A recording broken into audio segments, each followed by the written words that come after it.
Hi everyone. Hi ma'am, मेरा नाम खुशबू रानी है। मैं primary teacher education college Chandwara Muzaffarpur की छात्रा हूँ। Roll number 111, session 2019 to 2021, second year. मेरा सब्जेक्ट है health, yoga and physical education in school. Topic है विद्यालय में मिड डे मील आधारभूत सामग्रियों एवं भंडारण, तैयारी एवं वितरण से संबंधित कौशलों का विकास।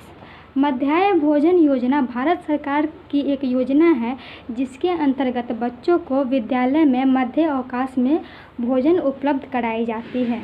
बहुत सारे बच्चे अपने घर से भोजन करके आते हैं और बहुत सारे बच्चे खाली पेट ही आते हैं, लेकिन जो बच्चे भोजन करके भी आते हैं उनको भी ये विद्यालय के मध्य स्तर तक उनको भी भूख लग जाती है, तो फिर वो अपना पढ़ाई पे ध्यान केंद्रित नहीं कर पाते हैं और जिनकी वजह से उपस्थिति और नामांकन में कमियां आ रही थी। उसको ध्यान में रखते हुए भारत सरकार ने मध्य भोजन विद्यालय में निःशुल्क मध्य भोजन कराने का निर्णय लिया। यह उद्देश्य 15 अगस्त 1995 में केंद्रीय प्रायोजित के स्कीम के रूप में प्रारंभिक शिक्षा के लिए राष्ट्रीय पौष्टिक सहायता कार्यक्रम शुरू किया गया था। विद्यालय में मध्य भोजन कराने के अंतर्गत बच्चों में समतावादी का प्रसार भी होता है। मतलब जब बच्चे एक साथ बैठकर एक ही भोजन एक कतार में बैठकर खाते हैं तो उनके अंदर से भेदभाव का भावना समाप्त होता है। जैसे कि स्कूल में आने वाले बच्चे विभिन्न जाति धर्म वर्ग से आते हैं, तो वो जब एक साथ बैठ के खाना खाते हैं तो उनके अंदर जो है एकता का भाव उत्पन्न होता है। और इस स्कीम से बच्चों में मध्य जाति व वर्ग के अवरोध को मिटाने में सहायक हो सकता है। मध्याह्न भोजन स्कीम छात्रों में ज्ञानात्मक, भावनात्मक और सामाजिक विकास में सहायता भी करता है।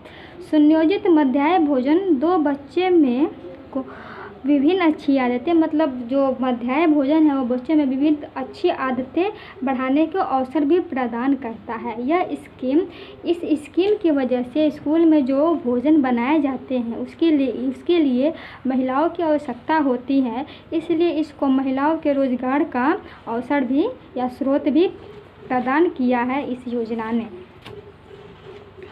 अब उसके बाद है सामग्रियों का भंडारण, तैयारी एवं वितरण तथा संबंधित कौशल। मतलब जो भोजन जो बनाए जाते हैं उससे संबंधित भंडारण या खाद्यान्न, फिर उनका वितरण और फिर उनकी देख रेख कैसे होता है, अब हम इसके बारे में जानेंगे।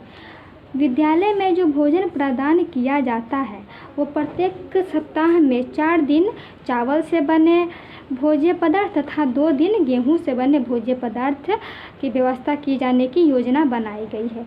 इसको पकाने के लिए परिवर्तन लागत की व्यवस्था भी की गई है।